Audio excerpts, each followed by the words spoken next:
सभी स्टूडेंट्स की, भले ही वो स्कूल में हो, भले ही वो कॉलेज में हो, भले ही वो किसी कंपटीशन की तैयारी कर रहे हो, एक इच्छा सभी स्टूडेंट्स की और उनकी फैमिली की, उनके पेरेंट्स की रहती है कि हम एक बेटर स्टूडेंट बन पाए, हम ज़्यादा अच्छे मार्क्स ला पाए, हम ज़्यादा अच्छी परफॉर्मेंस दे पाए, राइट?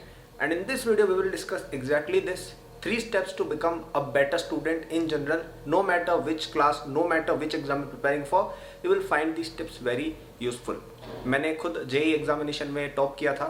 इसके अलावा आईआईटी बॉम्बे से मैंने कंप्यूटर साइंस अपनी डिग्री की थी, जो मैंने टाइम से पहले ही फिनिश कर ली थी। तो अपनी स्टडीज़ बाय गॉड्स ग्रेड्स काफ़ी अच्छी रही है और मैंने कुछ टिप्स खुद से डेवलप की हैं, ठीक है।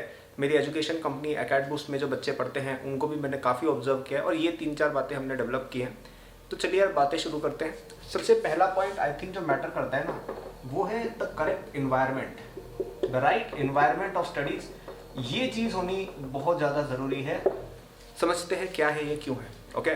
तो आपने एक बात ऑब्जर्व की होगी कि यदि कोई यूजुअली क्रिकेटर्स हैं या कोई स्पोर्ट्स पर्सन है, एथलीट हैं, उनके daughters and sons usually sports में ही जाते हैं, ओके।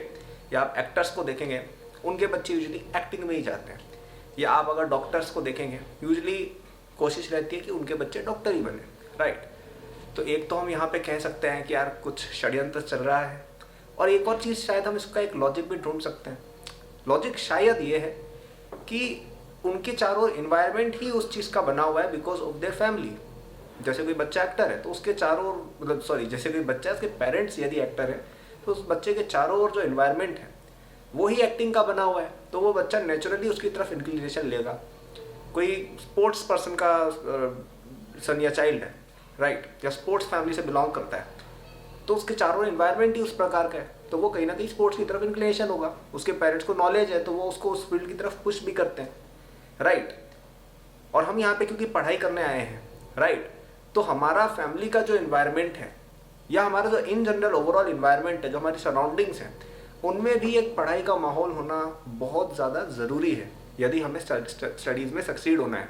मैं ये नहीं कह रहा हूँ कि आपके ब्रदर सिस्टर्स या आपके पेरेंट्स आईआईटीएंस या डॉक्टर्स खुद ही हो सबके सब आईएएस वगैरह, मैं ऐसा नहीं कह रहा हूँ। मैं बस इतना कहना चाह रहा हूँ कि घर में एक स्टडीज़ का इन्वायरमेंट, आपके फ्रेंड सर्कल में एक स्टडीज़ का इन्वायरमेंट होना बहुत ज़रूरी है, ठीक है। जैसे मैं अपना खुद का एग्जांपल बताता हूँ। मेरी मदर खुद एक गवर्नमेंट स्कूल में टीचर हैं। मेरे फादर ने काफ़ी स्ट्रगल करके पढ़ाई के दम पे अपना करियर बिल्ड किया था। वो भी एक गवर्नमेंट एम्प्लॉय हैं, नर्सिंग स्टाफ हैं। और मेरे जो ब्रदर हैं वो भी एक डॉक्टर है। तो आप देख सकते हैं कि स्टार्टिंग से ही एजुकेशन की एक काफ़ी रही थी इम्पोर्टेंस मेरे घर में, और मैं भी उसी के अंदर पला था। तो मेरे चारों ओर मुझे क्या दिखता था कि हाँ यार पढ़ाई बहुत इंपॉर्टेंट होती है, तो मैंने उस पर ध्यान दिया, ठीक है। तो वैसे ही आपके, मैं पेरेंट्स से भी बात कर रहा हूँ यहाँ पे, स्पेशली जो यंगर ऑडियंस है, जो लेट से जेई नीट के स्टूडेंट्स हैं, वो काफ़ी हद तक अपने पेरेंट्स के इन्फ्लुएंस पे काफ़ी रहते हैं। तो आप अपने पेरेंट्स को भी बोल सकते हैं, या आप जो खुद पेरेंट्स हैं, कि एक घर में स्टडीज़ का एनवायरनमेंट, एक स्टडीज़ की तरफ इंटरेस्ट डेवलप करना। क्योंकि देखो, एक तो है कि आपके पेरेंट्स और आपके ब्रदर्स और आप सब लोग मिलके एक टीम की तरह पढ़ाई की तरफ अप्रोच लगा रहे हो। एक है कि यार फैमिली में पेरेंट्स का कुछ और काम चल रहा है, भाई बहन घूमने चले गए कहीं पे, और आप अकेले पढ़ाई करो तो बच्चे को भी अजीब लगता है, राइट। तो मेरी एक सभी से अर्ज रहेगी, स्टूडेंट से भी, पेरेंट्स से ये, कि एक बेटर आप कहीं ना कहीं इन्वायरमेंट स्टूडेंट को देने की कोशिश करें जहाँ पे उसको स्टडीज़ की इंपॉर्टेंस बताई जाए, और स्टूडेंट्स भी कोशिश करें कि अपनी फैमिली को समझाएं कि स्टडीज़ के लिए उनको जो इन्वायरमेंट राइट चाहिए, जो प्रॉपर एक रूम चाहिए, एक प्रॉपर उसमें डिस्टर्बेंस नहीं होनी चाहिए, है ना। घर में डिस्कशंस यूजुअली पढ़ाई की ज़्यादा हो, इस चीज़ की आप थोड़ी कोशिश कर सकते हैं। और आपका जो फ्रेंड सर्कल है वो भी आपके इन्वायरमेंट में आता है। ऐसे बच्चों के साथ घूमेंगे जो केवल टाइम पास करते हैं, तो ऑब्वियसली आपके लिए डिफिकल्ट होगा पढ़ाई करना, राइट। आपको ऐसे फ्रेंड्स ढूंढने पड़ेंगे जो थोड़े से ज़्यादा स्टडी इंक्लाइंड हो, ठीक है। तो इन 2 चीज़ों का ध्यान रख सकते हैं। सेकंड चीज़ जो मुझे लगता है मैटर करती है, वो है सेटिंग द राइट गोल। और ये पॉइंट शुरू करने से पहले एक बात मैं आपको कहना चाहूँगा कि यहाँ पे बहुत सारी study related, academics related videos आती है। तो यदि आप एक स्टूडेंट हैं, सब्सक्राइब अवश्य करिएगा, लाइक करिएगा, ताकि आपको इस तरह की और वीडियोस मिलती जाएं, ओके। अब आपने क्योंकि सब्सक्राइब और लाइक कर दिया है, तो आपको धन्यवाद देने के लिए मैं एक और इन्फॉर्मेशन देना चाहूँगा कि यदि आप जेई नीट के लिए प्रिपरेशन कर रहे हैं, 11th-12th कक्षा में हैं, तो हमारी एक वेबसाइट है acadboost.com, वहाँ पर आपको बहुत सारा फ्री कंटेंट मिलता है जेई नीट की तैयारी के लिए, ठीक है। शॉर्ट नोट्स वगैरह मिलते हैं, तो आप डिस्क्रिप्शन में जाइएगा, हमारी ऐप और वेबसाइट दोनों है। ऐप आप डाउनलोड करके उस कंटेंट को एक्सेस कर सकते हैं, फ्री है, ठीक है, डिस्क्रिप्शन में देख लीजिएगा। Setting the right goal. अब देखिए ये भी बहुत ज़रूरी है, आपको अपना लेवल पहचानना पड़ेगा, आपको अपनी सेल्फ एनालिसिस करनी पड़ेगी और जानना पड़ेगा कि यार हमारी स्टैंडिंग कहाँ पर है। Self awareness is the first step towards self improvement. Okay, यदि आपको पता ही नहीं आप कहाँ खड़े हो तो आप आगे कैसे बढ़ोगे, क्योंकि आपको रास्ता ही नहीं पता, आपको पता ही नहीं भाई कहाँ जाना है और हम कहाँ पे अभी, है ना। तो पहले आप अपनी खुद की एनालिसिस करिए कि यार हम कहाँ कहाँ पे लैकिंग है, मुझ में क्या क्या कमियाँ हैं, मेरी क्या स्टैंडिंग है जिस भी फील्ड में हो, जिस भी फील्ड में आप हो, जो भी स्टूडेंट हो, आप क्लास 9th में हो तो देखो यार स्कूल में बच्चे बाकी कहाँ स्टैंड करें, मैं कहाँ स्टैंड कर रही हूँ। ठीक है, आप जेई एस्पिरेंट है तो देखिए कि आपके टेस्ट में क्या प्रिपरेशन आता है कि यार ये लड़का तो इतना ज़्यादा स्कोर कर रहा है, मैं तो इतना ही कर पा रहा हूँ, राइट। आप पोस्ट ग्रेजुएट की तैयारी कर रहे हैं, जो भी चीज़ कर रहे हैं, एक सेल्फ अवेयरनेस पहली बात लाइए। ठीक है, इसके 2 स्टेप्स हैं।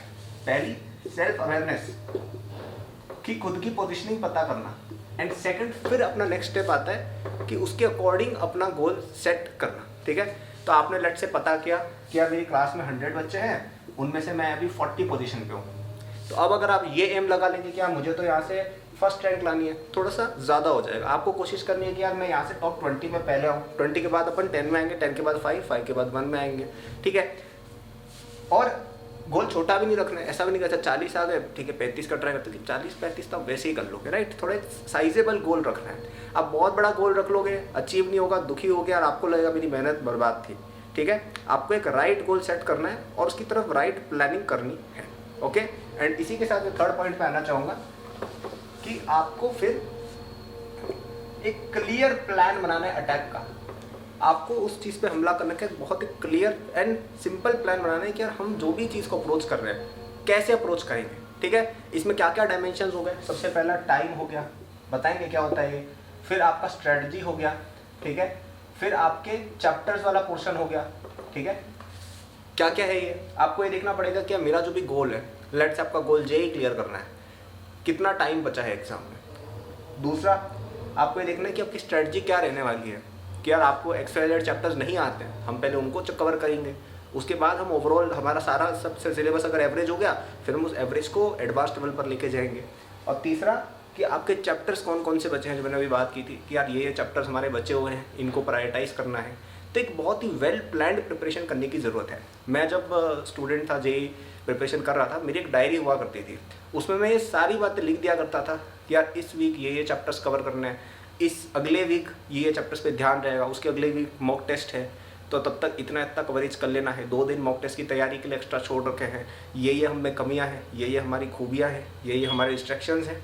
ये सब चीज़ें उसमें लिखित रूप से दर्ज होती थी और उन पर हम डेली बेसिस पे उस कॉल को देखता था मैं रात को, और देखता था कि यार हाँ यार आज इस चीज़ पे मैंने वर्क किया है, इस चीज़ पे नहीं किया है, इस चीज़ पे कल करेंगे। ओके, तो इस तरह से सिस्टमेटिक प्लान बना के पढ़ाई होती है। आप अगर ऐसे ही सोच रहे हो कि ठीक है हम तो ऐसे ही चलते जा रहे हैं, एग्जाम से एक दिन पहले पुस्तिका खोल देंगे एग्ज़ाम निकल जाएगा, ऐसा नहीं होता है। बच्चे ऐसे ऐसे भरे हैं जिनके पेरेंट्स भी उनके पीछे लगे हुए हैं, वो कहीं जाते हैं तो बस पे भी पढ़ते हुए जाते हैं, रात को 2 घंटे कम सोएंगे लेकिन चैप्टर कंप्लीट करके सोएंगे, 60-60 किलोमीटर ट्रैवल करके कोचिंग जाते हैं। ठीक है, बुक नहीं पढ़ सकते तो ईयरफोन में रिकॉर्डिंग कर लेते हैं वो नोट्स की, फिर उसको सुनते हैं। ऐसे ऐसे बच्चे इंडिया में भरे हुए हैं। भले कोई सा भी एग्जाम ले लो, आप IAS ले लो, आप जेई ले लो, भले 10 साल 15 साल 16 साल के बच्चे हो 11th क्लास के, या 25-30 साल के स्टूडेंट्स हो जो गवर्नमेंट जॉब की तैयारी कर रहे हैं, इतनी तरह के डेडिकेटेड स्टूडेंट्स मौजूद हैं इंडिया में और लाखों में मौजूद है। आप अगर सोच रहे हो कि बस ऐसे ही बैठे हुए बिना किसी प्लानिंग के, बिना किसी इंटरनल डिज़ायर के एग्जाम निकल जाए, नहीं होने वाला है। आपको ये सारी चीज़ों का ध्यान रखना पड़ेगा। वापस से रिकॉल कराते हैं, पहला आपके चारों राइट इन्वायरमेंट बिल्ड करो। यदि आपकी फैमिली में डिस्ट्रैक्शंस हैं तो कोशिश करो कि उनको समझाओ कि इस इन्वायरमेंट में हमारी पढ़ाई नहीं हो सकती है। आपको भी अपनी तरफ से करेक्ट इन्वायरमेंट देना पड़ेगा। आपको अपने फ्रेंड सर्कल को समझाना पड़ेगा कि यार फ्रेंड सर्कल को समझाना क्या, फ्रेंड सर्कल बदल लीजिए और एक बेटर फ्रेंड सर्कल जो स्टडीज़ की तरफ डेडिकेटेड हो उनकी तरफ जाइए। या तो आप अपना अचीवमेंट रख सकते हैं या फिर आप अपना फ्रेंड सर्कल रख सकते हैं, आपकी चॉइस है। ठीक है, सेकंड राइट गोल सेट करना पड़ेगा। अपना लेवल पहचानो, उसके अकॉर्डिंग आप कहाँ पे आप जा सकते हो उसके एनालिसिस करके वो आप गोल सेट करो। और third clear plan of attack रखो कि यार मेरा ये गोल है, 1 साल में मुझे ये XYZ एग्जाम क्लियर करना है, 10वें महीने तक प्रिपरेशन खत्म करनी है, लास्ट के 2 महीने हम क्या करेंगे, रिवीजन और टेस्ट प्रैक्टिस। 10 महीने में किस किस तरह से रिवीजन चलना चाहिए, किस हफ्ते क्या करना है, कितनी बजे कोचिंग जाना है, कितनी बजे स्कूल जाना है, कितनी बजे वापस आना है, कितनी बजे सेल्फ स्टडी करनी है, किस किस दिन छुट्टी होती है, किस किस दिन हम एडवांटेज ले सकते हैं। सब चीज़ें लिखित तौर पे और आपके दिमाग में 24/7 चलनी चाहिए। आप इस चीज़ को अपनी प्रायोरिटी नहीं बनाओगे तो एग्ज़ाम की जो मेरिट लिस्ट आएगी वो आपको प्रायोरिटी नहीं बनाएगी। ओके, तो आई होप ये वीडियो आपको पसंद आई हो। यदि आपको इस तरह के और कंटेंट चाहिए हो, चैनल को सब्सक्राइब और लाइक कर सकते हैं। यदि आप जेईई नीट या क्लास 9-10 के स्टूडेंट हैं या कॉलेज स्टूडेंट भी है तो हमारी वेबसाइट acadboost.com पे आप जाके हमारे स्टडी मटेरियल को एक्सेस कर सकते हैं। लिंक डिस्क्रिप्शन में मिल जाएगा। यहाँ पे आपको बहुत सारे फ्री कंटेंट भी मिलता है, शॉर्ट नोट्स वगैरह, और जेईई प्रिपरेशन के लिए, नीट प्रिपरेशन के लिए बहुत प्यारे प्यारे कोर्सेज भी आपको मिल जाते हैं काफ़ी अफोर्डेबल रेट पर। तो आप इसको डेफिनेटली चेक कर सकते हैं। कोई आपको क्वेश्चंस वगैरह हो, मेरे इंस्टाग्राम अकाउंट का लिंक डिस्क्रिप्शन में मिल जाएगा, वहाँ पे आप मुझे फॉलो करके कुछ भी आपको क्वेश्चंस वगैरह हो या ऐसा पूछ सकते हैं।